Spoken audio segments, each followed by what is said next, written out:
ನಮಸ್ಕಾರ ಬಂಧುಗಳೇ, ಕತ್ತಲೆಯ ಲೋಕದ ಕಥೆಗಳು ಯೂಟ್ಯೂಬ್ ಚಾನಲ್ಗೆ ನಿಮಗೆಲ್ಲ ವೆಲ್ಕಮ್.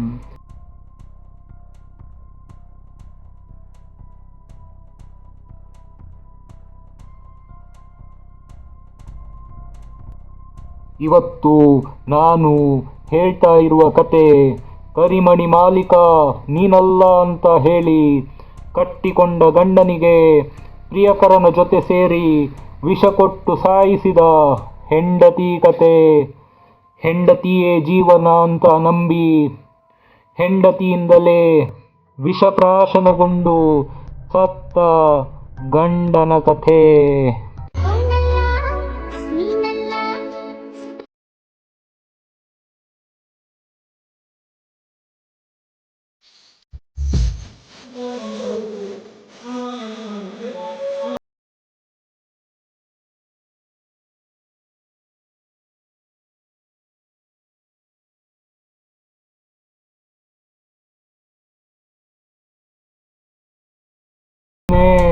ಅಂದರೆ ಅಕ್ಟೋಬರ್ 19 ರಾತ್ರಿ 1:30ಕ್ಕೆ ಕಾರ್ಕಳದ ಅಜೆಕಾರಿನಲ್ಲಿರುವ ಬಾಲಕೃಷ್ಣ ಅವರ ಮನೆಯಿಂದ ಅಕ್ಕಪಕ್ಕದ ಮನೆಯವರಿಗೆ ಜೋರಾಗಿ ಕಿರುಚುವ ಶಬ್ದ ಕೇಳಿಸುತ್ತೆ. ಜನ ಅದನ್ನ ಸೀರಿಯಸ್ ಆಗಿ ತೆಗೆದುಕೊಳ್ಳುವುದಿಲ್ಲ. ಬೆಳಿಗ್ಗೆ ಬಾಲಕೃಷ್ಣ ಅವರ ಸಾವು ಸಂಭವಿಸುತ್ತೆ. ತೀವ್ರ ಆರೋಗ್ಯ ಸಮಸ್ಯೆಯಿಂದ ಬಾಲಕೃಷ್ಣ ಸತ್ರು ಅನ್ಕೊಂಡು ಮನೆಯವರು ಕೂಡ ಅಂತ್ಯ ಸಂಸ್ಕಾರ ಮಾಡ್ತಾರೆ. ಅದೇ ಹೊತ್ತಿಗೆ ಪೊಲೀಸರಿಗೆ ಒಂದು ಮಾಹಿತಿ ಬರುತ್ತೆ. ಪೊಲೀಸರು ತನಿಖೆ ಮಾಡಿದಾಗ ಬಾಲಕೃಷ್ಣ ಸಾವಿನ ನಿಜ ಸಂಗತಿ ತಿಳಿಯುತ್ತೆ.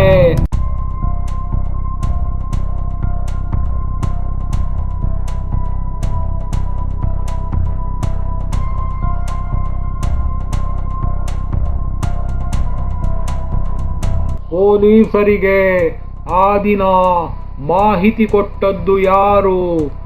ಪೊಲೀಸರ ತನಿಖೆಯಿಂದ ಬಂದ ಸತ್ಯಾಂಶ ಏನು? ಬಾಲಕೃಷ್ಣ ಸತ್ತದ್ದು ಹೇಗೆ?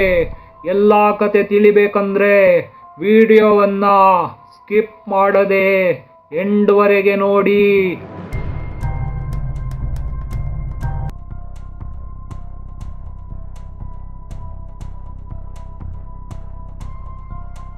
ಮೂಲತಃ ಕಾರ್ಕಳದ ಅಜೆಕಾರಿನವರಾದ ಬಾಲಕೃಷ್ಣ ಮುಂಬೈಯಲ್ಲಿ ಉದ್ಯಮ ಮಾಡ್ತಾ ಇರ್ತಾರೆ.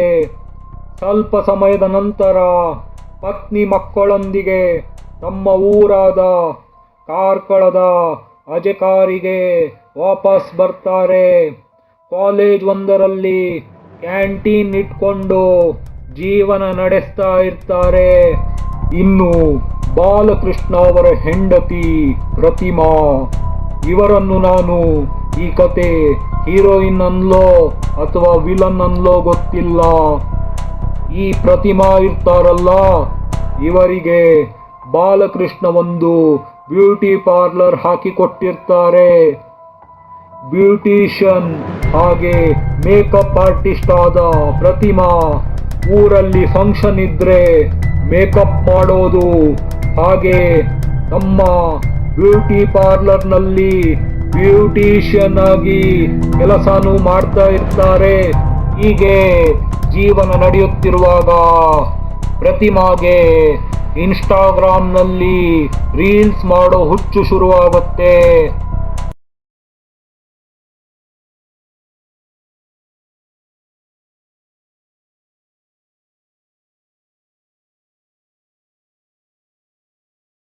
ಈಗ ನಮ್ಮ ಕತೆ ವಿಲನ್ ಎಂಟ್ರಿ.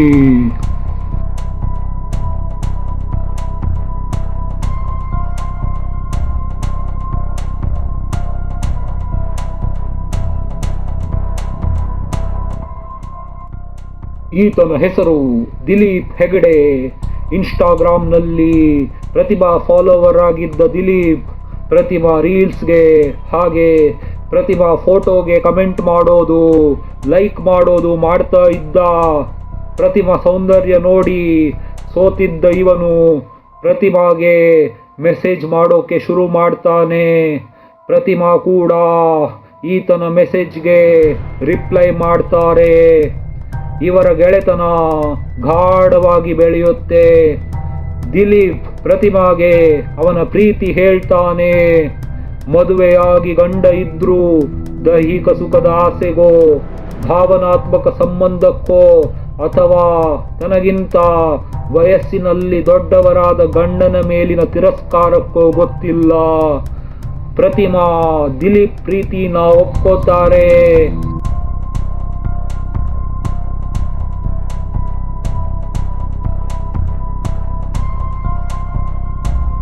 ಹೀಗೆ ಪ್ರೀತಿ ಶುರುವಾದ ಮೇಲೆ ಗಂಡನ ಕಣ್ತಪ್ಪಿಸಿ ಈ ಕಳ್ಳ ಪ್ರೇಮಿಗಳು ಕಳ್ಳಾಟ ಆಡ್ತಾ ಇರ್ತಾರೆ. ಪ್ರತಿಮಾ ಗಂಡ ಬಾಲಕೃಷ್ಣನಿಗೆ ಎಲ್ಲಿ ತಮ್ಮ ಕಳ್ಳಾಟ ಗೊತ್ತಾಗುತ್ತೆ ಅಂತ ಈ ಕಳ್ಳ ಪ್ರೇಮಿಗಳಿಗೆ ಭಯ ಶುರುವಾಗತ್ತೆ. ಆಗ ಈ ಕಳ್ಳ ಪ್ರೇಮಿಗಳು ಒಂದು ಕೆಟ್ಟ ಯೋಚನೆಗೆ ಬರ್ತಾರೆ. ತಮ್ಮ ಕಳ್ಳ ಪ್ರೇಮಕ್ಕೆ ಅಡ್ಡವಾಗಿರೋ ಬಾಲಕೃಷ್ಣ ಅಂದ್ರೆ ಪ್ರತಿಮಾ ಗಂಡನನ್ನೇ ಮುಗಿಸಿದ್ರೆ ಹೇಗೆ ಅಂತ ಪ್ರತಿಮಾ ಮತ್ತು ಆಕೆಯ ಪ್ರಿಯಕರ ದಿಲೀಪ್ ಯೋಚಿಸ್ತಾರೆ.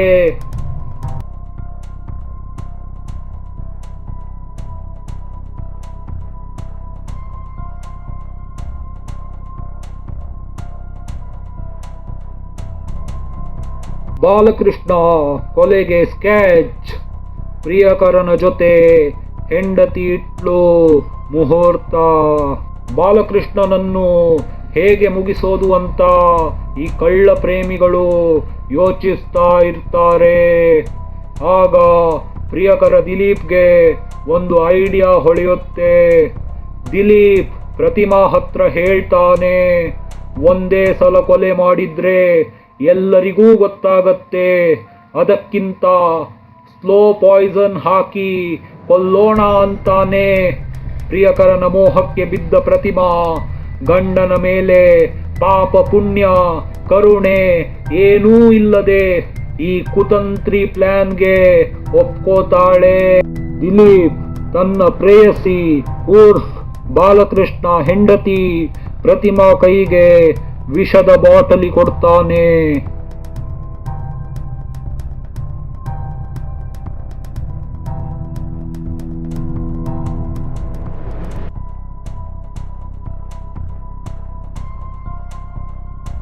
ಬಾಲಕೃಷ್ಣ ಕೊಲೆ ನಡೆದದ್ದು ಹೇಗೆ?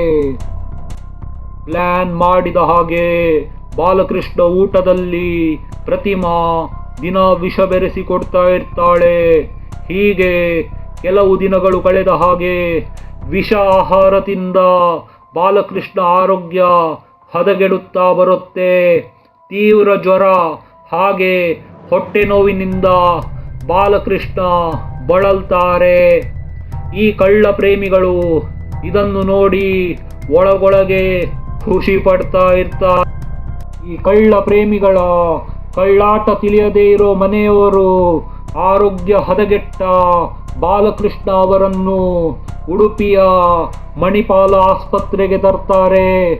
ಅಲ್ಲಿ ಆರೋಗ್ಯ ಸಮಸ್ಯೆ ಪತ್ತೆ ಹಚ್ಚಿದ ವೈದ್ಯರು ಬಾಲಕೃಷ್ಣಗೆ ಲಿವರ್ ಸಮಸ್ಯೆ ಮತ್ತು ಜಾಂಡಿಸ್ ಸಮಸ್ಯೆ ಇದೆ ಅಂತ ಹೇಳ್ತಾರೆ. ಟ್ರೀಟ್ಮೆಂಟ್ ಶುರು ಮಾಡ್ತಾರೆ. ಹಾಗೆ ಹೆಚ್ಚಿನ ಚಿಕಿತ್ಸೆಗೆ ಬಾಲಕೃಷ್ಣ ಅವರನ್ನು ಬೆಂಗಳೂರಿನ ವಿಕ್ಟೋರಿಯಾ ಆಸ್ಪತ್ರೆಗೆ ತರ್ತಾರೆ. ಅಲ್ಲಿ ಟ್ರೀಟ್ಮೆಂಟ್ ತೆಗೆದುಕೊಂಡು ಬಾಲಕೃಷ್ಣ ಅವರು ಆರೋಗ್ಯ ಸಮಸ್ಯೆಯಿಂದ ಗುಣಮುಖರಾಗ್ತಾರೆ. ಹಾಗೆ ಆಸ್ಪತ್ರೆಯಿಂದ ಡಿಸ್ಚಾರ್ಜ್ ಕೂಡ ಆಗ್ತಾರೆ. ಯಾವಾಗ ಬಾಲಕೃಷ್ಣ ಗುಣಮುಖರಾಗಿ ಡಿಸ್ಚಾರ್ಜ್ ಆಗ್ತಾರೋ ಈ ಕಳ್ಳ ಪ್ರೇಮಿಗಳಲ್ಲಿ ಆತಂಕ ಶುರುವಾಗುತ್ತೆ. ತಮ್ಮ ದಾರಿಗೆ ಅಡ್ಡವಿರುವ ಬಾಲಕೃಷ್ಣನನ್ನು ಹೇಗಾದ್ರೂ ಮುಗಿಸ್ಲೇಬೇಕು ಅಂತ ಈ ಕಳ್ಳ ಪ್ರೇಮಿಗಳಾದ ಬಾಲಕೃಷ್ಣ ಹೆಂಡತಿ ಪ್ರತಿಮಾ ಮತ್ತು ಅವಳ ಪ್ರಿಯಕರ ದಿಲೀಪ್ ಡಿಸೈಡ್ ಮಾಡ್ತಾರೆ. ಅದಕ್ಕೆ ಒಂದು ಪ್ಲಾನ್ ಕೂಡ ಮಾಡ್ತಾರೆ. ಪ್ಲಾನ್ ನಂತೆ ಡಿಸ್ಚಾರ್ಜ್ ಆದ ಬಾಲಕೃಷ್ಣರನ್ನು ಕಾರ್ಕಳದ ಅಜಕಾರಿನ ಮನೆಗೆ ತರ್ತಾರೆ. ಬಾಲಕೃಷ್ಣನ ಹೆಂಡತಿ ಉರ್ಫ್ ದಿಲೀಪ್ ಪ್ರೇಯಸಿ ಪ್ರತಿಮಾ ಪ್ಲ್ಯಾನ್ನಂತೆ ಬಾಲಕೃಷ್ಣರ ತಂದೆ ತಾಯಿಯನ್ನು ತಮ್ಮ ಮನೆಯಿಂದ ಊರಿನಲ್ಲಿರುವ ಇನ್ನೊಂದು ಮನೆಗೆ ಕಳಿಸ್ತಾಳೆ. ಮುಗ್ದೆ ತರ ಕಾಣೋ ಸೊಸೆ ಪ್ರತಿಮಾ ಮನಸ್ಸಿನೊಳಗಿನ ಕ್ರೌರ್ಯ ಅರಿಯದ ಬಾಲಕೃಷ್ಣ ತಂದೆ ತಾಯಿಗಳು ಸೊಸೆ ಮೇಲೆ ಭರವಸೆಯಿಂದ ಊರಿಗೆ ಹೋಗ್ತಾರೆ. ತನ್ನ ನಿದ್ದೆ ಚಿರನಿದ್ರೆಯಾಗುತ್ತೆ, ಅದು ತನ್ನದೇ ಹೆಂಡತಿಯಿಂದ ಅನ್ನೋದು ತಿಳಿಯದ ದುರ್ದೈವಿ ಬಾಲಕೃಷ್ಣ ರಾತ್ರಿ ನಿದ್ರೆಗೆ ಜಾರ್ತಾರೆ. ಪತಿ ನಿದ್ರೆ ಮಾಡೋದೇ ಕಾಯ್ತಾ ಇದ್ದ ಪ್ರತಿಮಾ ಮಧ್ಯರಾತ್ರಿ ಪ್ರಿಯಕರ ದಿಲೀಪ್ನನ್ನು ಮನೆಗೆ ಕರೆಸಿಕೊಳ್ತಾಳೆ.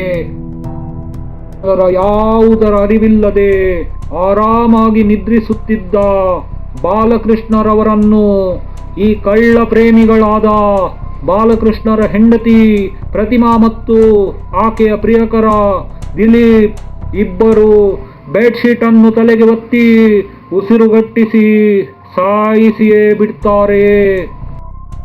ಯಾರಿಗೆ ತಾನೇ ಸಾಯೋದು ಇಷ್ಟ ಇರುತ್ತೆ. ಪಾಪ ಬಾಲಕೃಷ್ಣ ನರಳುತ್ತಾ ಸಾಯ್ತಾರೆ. ಈ ಪ್ರೇಮಿಗಳು ಏನೋ ಸಾಧನೆ ಮಾಡಿದ ನಿಟ್ಟುಸಿರು ಬಿಡ್ತಾರೆ. ಮರುದಿನ ಪ್ರತಿಮಾ ಬಾಲಕೃಷ್ಣ ತಂದೆ ತಾಯಿಗೆ ಫೋನ್ ಮಾಡಿ ಬಾಲಕೃಷ್ಣ ಮಲಗಿದ್ದವರು ಹೇಳ್ತಾ ಇಲ್ಲ ಅಂತ ಸುಳ್ಳು ಹೇಳಿ ನಾಟಕ ಮಾಡ್ತಾಳೆ. ವೈದ್ಯರನ್ನು ಕರೆಸಿ ಪರೀಕ್ಷಿಸಿದಾಗ ಬಾಲಕೃಷ್ಣ ಸತ್ತಿದ್ದಾರೆ ಅಂತ ತಿಳಿಯುತ್ತೆ. ಸೊಸೆಯನ್ನು ತುಂಬಾ ಒಳ್ಳೆಯವಳು, ಮುಗ್ಧೆ ಅಂತ ನಂಬಿದ್ದ ಬಾಲಕೃಷ್ಣರ ತಂದೆ ತಾಯಿಗಳಿಗೆ ಸೊಸೆ ಕಳ್ಳಾಟದ ಬಗ್ಗೆ ಅನುಮಾನನೇ ಬರಲ್ಲ. ಹಾಗೆ ಮನೆಯವರು ಬಾಲಕೃಷ್ಣರ ಅಂತ್ಯ ಸಂಸ್ಕಾರ ಮಾಡಿ ಮುಗಿಸ್ತಾರೆ. ಈ ಕಳ್ಳ ಪ್ರೇಮಿಗಳು ತಾವು ಮಾಡಿದ ದುಷ್ಕೃತ್ಯ ಹೊರಗೆ ಬರಲಿಲ್ಲ ಅಂತ ಖುಷಿಯಾಗೇ ಇರ್ತಾರೆ.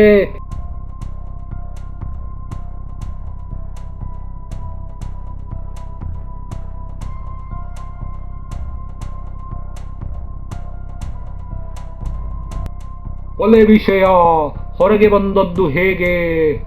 ಈ ಕಳ್ಳ ಪ್ರೇಮಿಗಳು ತಗಲಾಕಿಕೊಂಡದ್ದು ಹೇಗೆ? ಕೊಲೆಯಾದ ನಂತರ ಪ್ರತಿಮಾಗೆ ತನ್ನ ಗಂಡನ 5ನೇ ದಿನದ ಕಾರ್ಯದಂದು ಕೊಲೆ ಮಾಡಿದ್ದಕ್ಕೆ ಪಾಪ ಪ್ರಜ್ಞೆ ಕಾಡಿತ್ತಂತೆ. ಇದೇ ಪಾಪ ಪ್ರಜ್ಞೆ ಮೊದಲೇ ಈಕೆಗೆ ಕಾಡಿದ್ರೆ ಪಾಪ ಒಂದು ಅಮಾಯಕ ಜೀವ ಆದ್ರೂ ಉಳಿತಾ ಇತ್ತು.